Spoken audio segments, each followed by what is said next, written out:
is a shocker for a lot of folks. The number one burning question. Today's episode was inspired by a question from Kathy.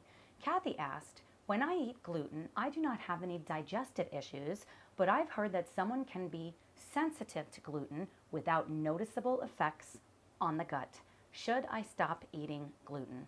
Thank you so much, Kathy, for your question. As a reminder, if you have an idea for a show, send me a DM, email, or comment on a YouTube video, and I will give you a shout out. Links are in the show notes. Keep listening or watching, Kathy. We will get into the nitty-gritty of gluten today. I am so pumped about today's show. I talk about gluten every single day with my clients, my family, and friends. Gluten is a very hot topic and one you need to know about. I am so hyped up to discuss this that we're jumping right in, my friends. What is gluten? Gluten is a composite of proteins primarily consisting of gliadin and glutenin. These proteins play a crucial role in the culinary properties of foods such as bread and other baked goods, imparting elasticity and chewiness. Gluten's introduction into the human diet tracks back to the dawn of agriculture. In contemporary times, gluten is not just limited to breads and pastries, it's also present in a variety of processed foods, serving as a thickener or stabilizer in products. Its omnipresence in modern diets, combined with its unique physical properties, makes gluten a significant dietary component, influencing both culinary traditions and nutritional considerations across different cultures. Gluten is widely present in many diets, primarily due to its prevalence in wheat, barley, rye, and the myriad of products made from these grains. Friends, I am sensing a list. You know I love a good list. I've got 8 gluten-filled I say gluten-free for me and gluten-filled for my husband when we're at a restaurant. I find it funny, friends. Don't judge me. Let's talk about 8 likely sources where you are getting glutened. Number 1, breads and baked goods. Gluten-containing flours and breads play a central role in many diets around the world, offering a wide range of culinary uses. The most common gluten-containing flours are derived from wheat, which includes all-purpose, whole wheat, bread flour, and pastry flour. Each of these different wheat flours varies in gluten content and texture, making them suitable for different types of baking and cooking. Other gluten-containing flours include those made from barley and rye. Barley flour, often used for its sweet, nut-like flavor, and rye flour, popular in many traditional European breads, both contain gluten. When it comes to breads, the variety is vast and diverse. Classic examples of gluten-containing breads include traditional white bread made from all-purpose flour or bread flour, known for its soft texture and versatility. Whole wheat bread, made from whole wheat flour, is prized for its nutritional content and hearty texture. Sourdough bread, with its distinctive tangy flavor, also contains gluten, as it's typically made from wheat flour. You can make a gluten-free sourdough, and I am in the process of fine-tuning a recipe on that. Stay tuned. Other popular types include rye bread, known for its dense texture and strong flavor, and multigrain breads that often contain a mix of wheat and other gluten-containing grains. Specialty breads like focaccia, baguettes, and pumpernickel also fall into this category, each bringing unique flavors and textures, but all sharing the common ingredient of gluten-containing or gluten-filled flour. These flours and breads are staples in many cuisines, valued for their taste, versatility, and the essential role they play in everyday meals and special occasions. Number 2, pasta and noodles. Traditional pastas, which are central to Italian cuisine, amongst others, are typically made from wheat flour, making them a significant source of gluten. This also includes various forms of noodles found in different cultural dishes. Number 3, cereals. Many breakfast cereals, especially those containing wheat, barley, or rye, are high in gluten. This includes both cold cereals and hot cereal products like oatmeal, unless specified as gluten-free.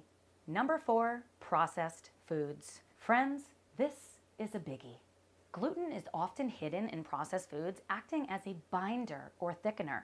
This includes items like processed meats, examples like sausages, meatballs, ready meals, and even vegetarian meat substitutes.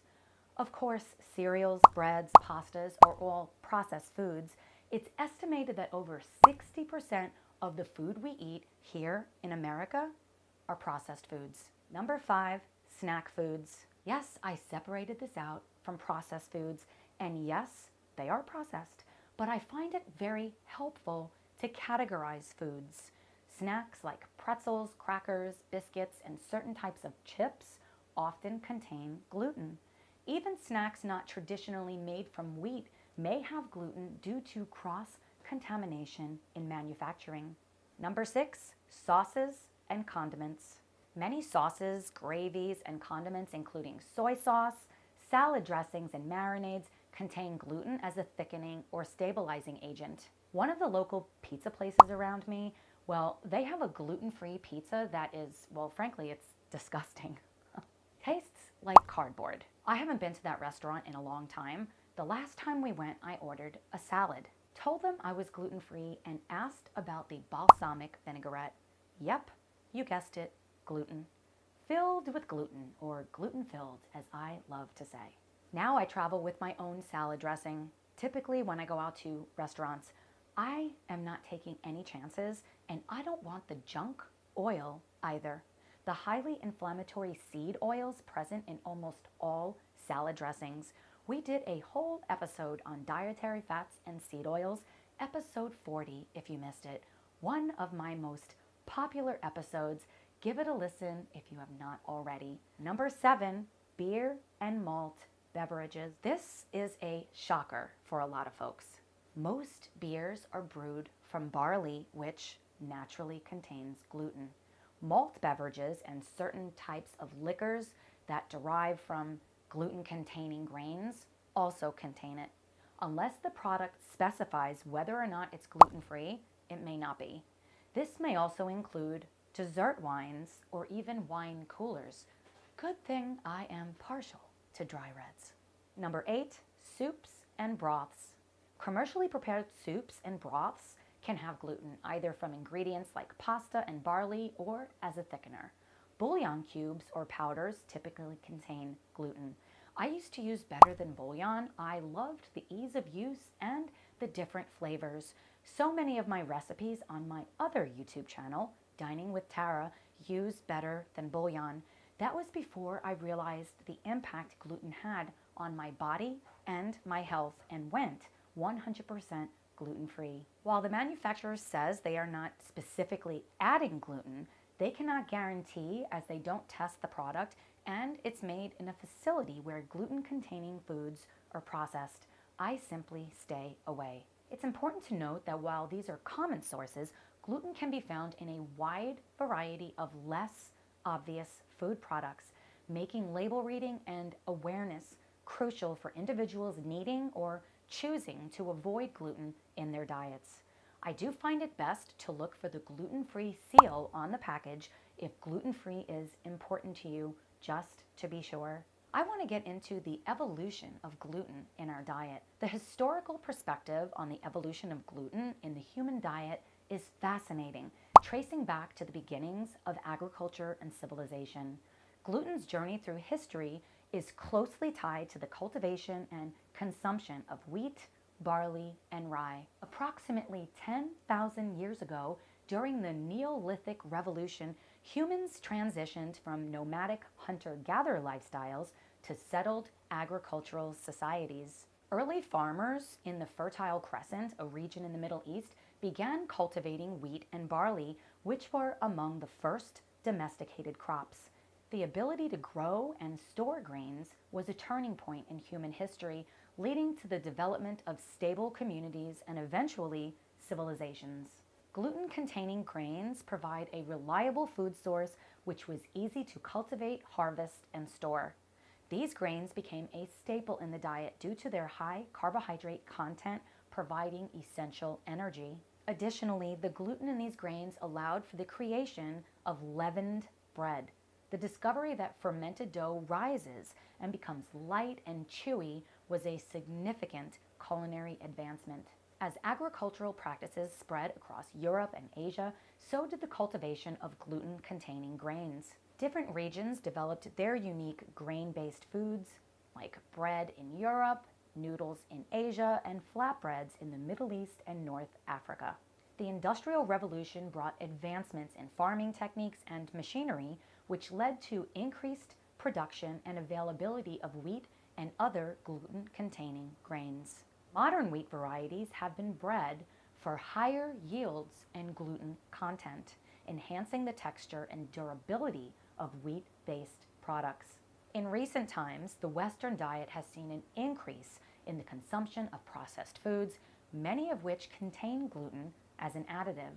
The role of gluten in the diet has come under scrutiny, particularly regarding health concerns like celiac disease, gluten sensitivity, and the impact of gluten on gut health. The historical journey of gluten reflects not only agricultural and culinary developments, but also the changing relationship between humans and our food sources. The prevalence of gluten in diets worldwide today is a testament to its deep-rooted significance in human history and culture. Why am I talking about history? Because it matters, my friends. Understanding how we have evolved can impact what pathway we choose. I had such a difficult time when I was evolving towards a gluten-free diet. I grew up in Brooklyn, New York. I ate bread every day, all day. Breakfast, lunch, and dinner. We ate pasta 4 to 5 nights a week. My identity, my Italian heritage was deeply intertwined with our old friend gluten. Many things changed for me, and I found it very difficult. Holidays in particular. Lasagna on Christmas Day or manigatta. I love both. If I had to choose, lasagna all the way. Going gluten-free meant my family traditions would be different. It brought with it a sense of alienation, at least at first. Since that time, I will dare use the word, mastered making gluten-free pasta and bread. Trust me, you would never know it if I didn't tell you that the lasagna my husband and I made for Christmas this past year with the most delicious crusty bread was gluten-free.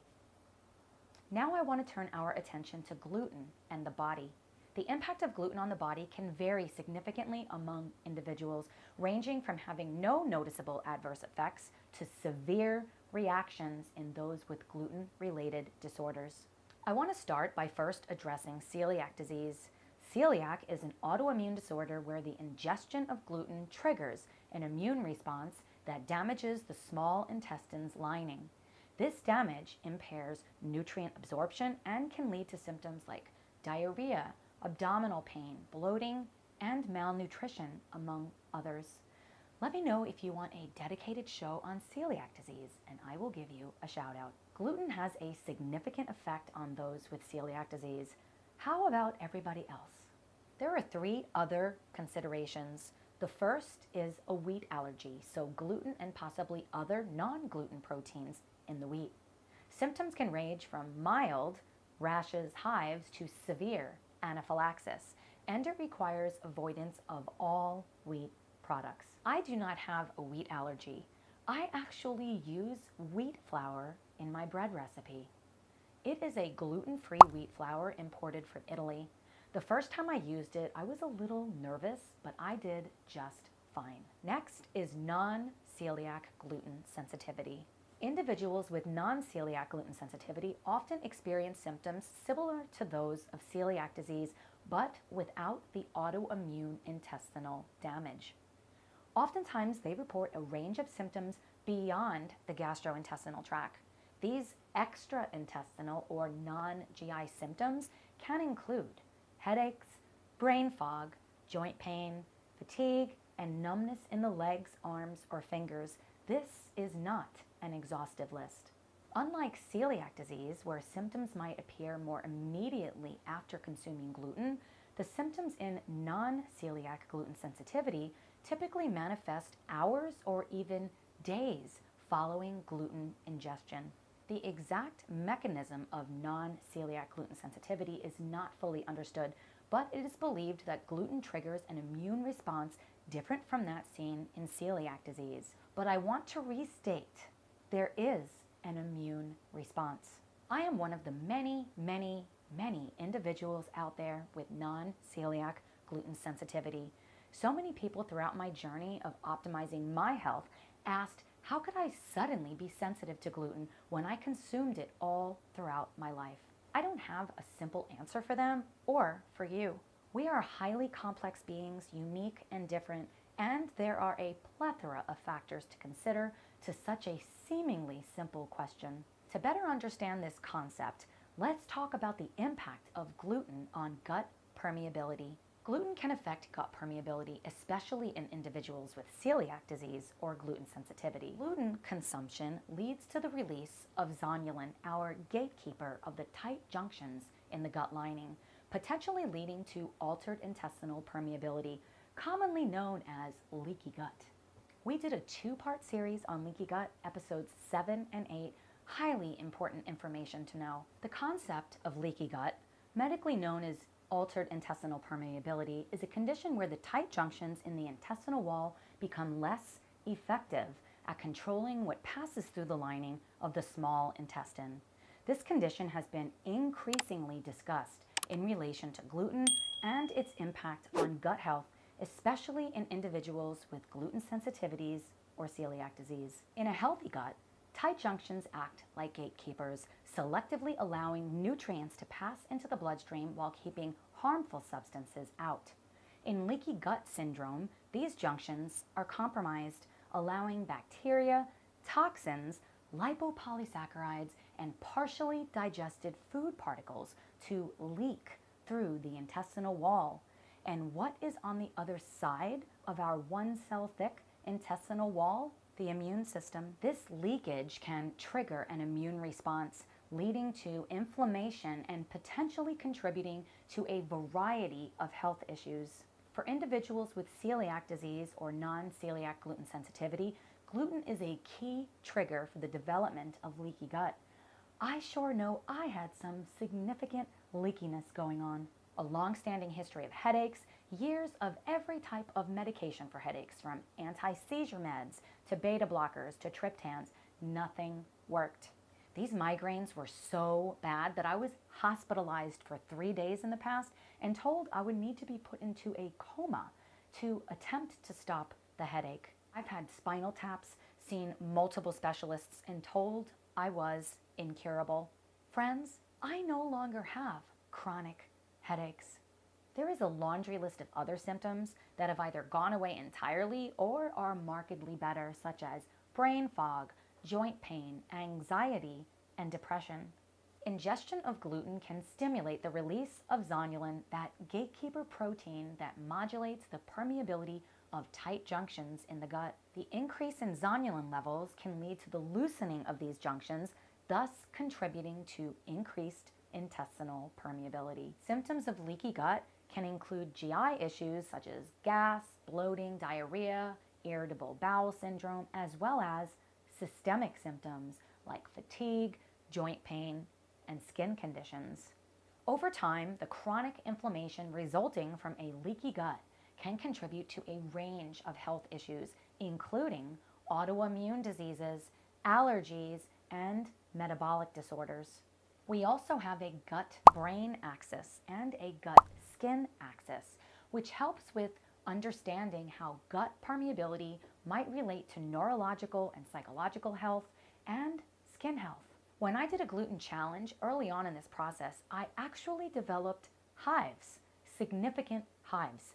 My body felt like I was hit by a bus. My head hurt so bad, I was crying.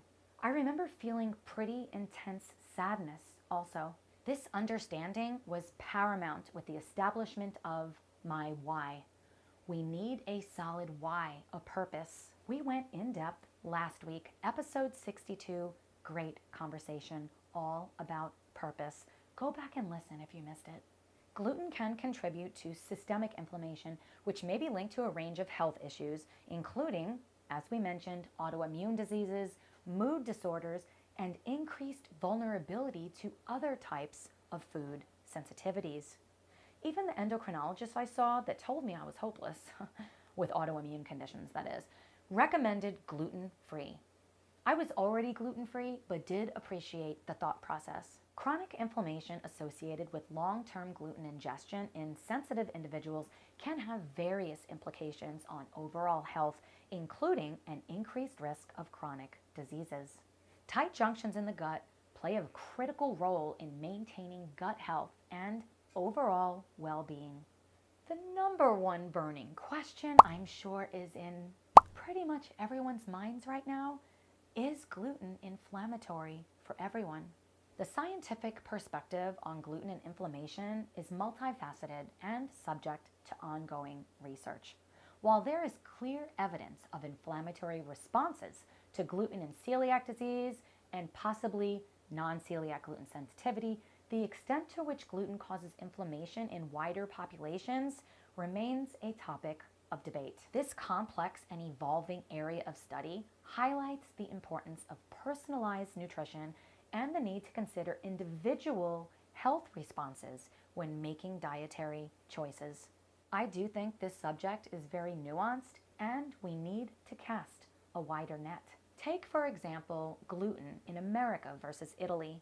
The United States primarily grows hard wheat varieties that are high in gluten content, which are well suited for bread and baked goods, requiring a strong gluten network. Italy traditionally cultivates a variety of wheat types, including ancient heritage varieties that are lower in gluten content compared to modern wheat strains. These varieties are often used for pasta and traditional Italian bread. Next, we need to think about agricultural practices. In the US, the use of pesticides, particularly our old buddy glyphosate, is a common practice in wheat farming. Glyphosate may affect the gut microbiome, as some studies suggest it can have an antibiotic-like effect, altering the balance of gut bacteria. This disruption could potentially impact gut health and immune function. Some studies have raised concerns about the potential long-term health effects of glyphosate exposure, including an increased risk of certain cancers and other chronic diseases. I want nothing to do with glyphosate. The European Union has stricter regulations regarding pesticide use. Italy, among other European countries, tend to use fewer chemicals in wheat cultivation and is more likely to adopt traditional farming practices. Then we need to consider processing and additives. American wheat flour is often subjected to more processing and may include additives to improve shelf life and baking properties.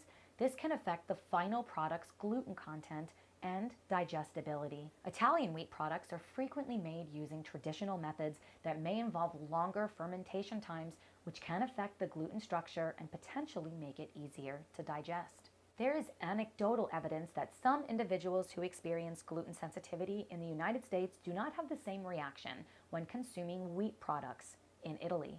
When I go to Italy, I have never been and I need to go. I am going to eat gluten.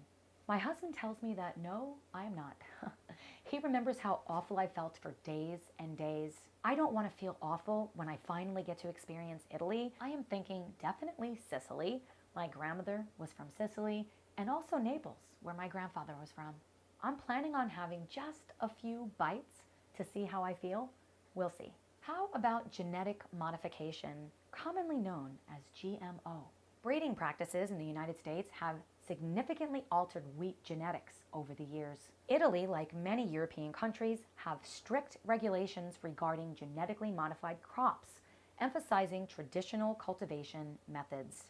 Are American wheat products more inflammatory? Not even going to bother answering that one. I think you know my answer already. Let's talk about gluten-free living. I've got one more list for you today, friends. I've got 9 considerations if you are thinking of removing gluten from your diet. Number 1, understanding gluten sources. Identifying gluten-containing foods. Learn to recognize foods that commonly contain gluten, such as wheat, barley, and rye. This includes bread, pastas, cereals, and baked goods. Be aware of less obvious sources of gluten like sauces, soups, processed meats, and some condiments. Number 2, reading food labels. Check for gluten-free labeling. Many countries have labeling laws for gluten-free products. Look for labels that specifically state the product is gluten-free. Ingredient awareness. Learn to read and understand ingredient lists to identify hidden sources of gluten. Number 3, gluten-free alternatives. Substitute grains. Use gluten-free grains and flours like rice, quinoa, corn, millet, buckwheat, and amaranth. There are many others out there. If you're interested in more information and are not currently receiving my newsletter, click the link in the show notes. This Friday morning, I am sending out a need-to-know edition related to gluten and gluten-free options. Gluten-free products.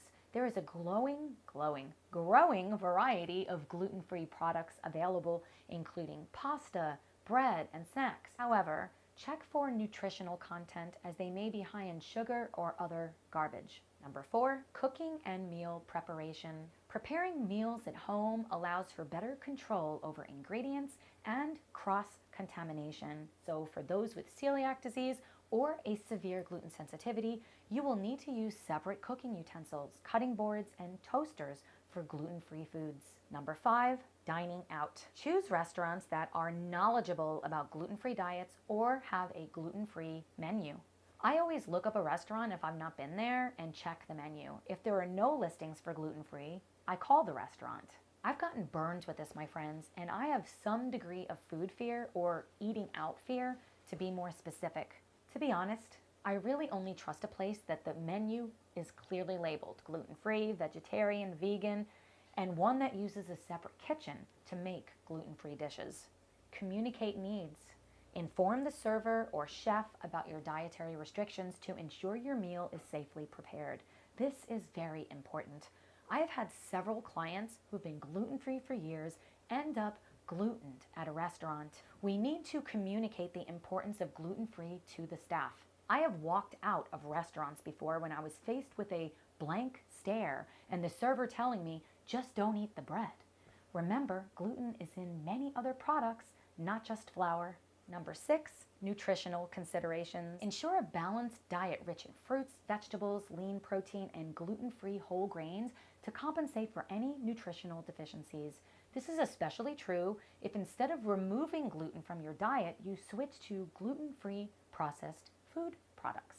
These products are not health foods, often taste like garbage, and are also expensive. You may need supplementation, though I feel this needs to be highly personalized, as there are no such thing as magical supplements, and we can over-supplement, and that can be detrimental to our health. Number 7, emotional and social aspects. Joining gluten-free support groups can provide emotional support, practical tips, and social connections. My clients that have chosen to go gluten-free for their health joined Facebook groups and are thriving. Educate friends and family. Educate those around you about your dietary needs to make social gatherings and family meals more manageable. For full transparency, this may not be easy, my friends.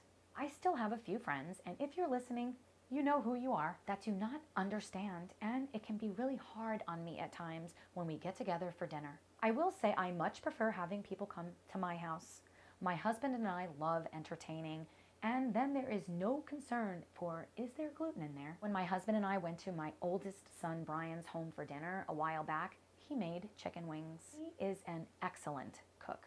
I asked him how he seasoned them, and he said he didn't use any flour or gluten-containing products that he knows of. I asked to see the spices he used. They did not have a gluten-free seal on them, and they had generic words like flavorings and spices. I did not eat the chicken. Number 8, stay informed.